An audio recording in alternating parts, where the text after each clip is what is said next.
تبارك الذي بيده الملك وهو على كل شيء قدير. بہت بابرکت ہے وہ اللہ جس کے ہاتھ میں بادشاہی ہے اور جو ہر چیز پر قدرت رکھنے والا ہے. الذي خلق الموت والحياة ليبلوكم أيكم أحسن عملا وهو العزيز الغفور. جس نے موت اور حیات کو اس لیے پیدا کیا کہ تمہیں آزمائے کہ تم میں سے اچھے کام کون کرتا ہے، اور وہ غالب اور بخشنے والا ہے.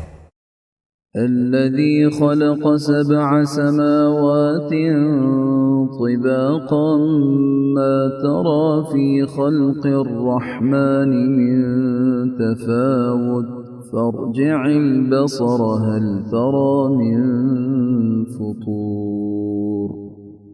جس نے 7 آسمان اوپر تلے بنائے تو اے دیکھنے والے اللہ رحمان کی پیدائش میں کوئی بے ضابطگی نہ دیکھے گا. دوبارہ نظریں ڈال کر دیکھ لے، کیا کوئی شگاف بھی نظر آ رہا ہے؟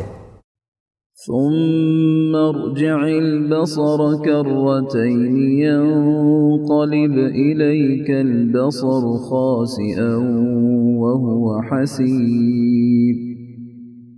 پھر دہرا کر 2 بار دیکھ لے، تیری نگاہ تیری طرف ذلیل و عاجز ہو کر تھکی ہوئی لوٹ آئے گی.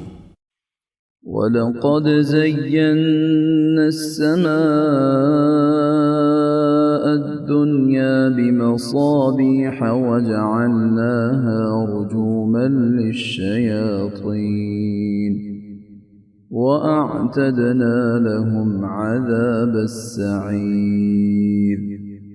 بے شک ہم نے آسمان دنیا کو چراغوں ستاروں سے آراستہ کیا اور انہیں شیطانوں کے مارنے کا ذریعہ بنا دیا، اور شیطانوں کے لیے ہم نے دوزخ کا جلانے والا عذاب تیار کر دیا.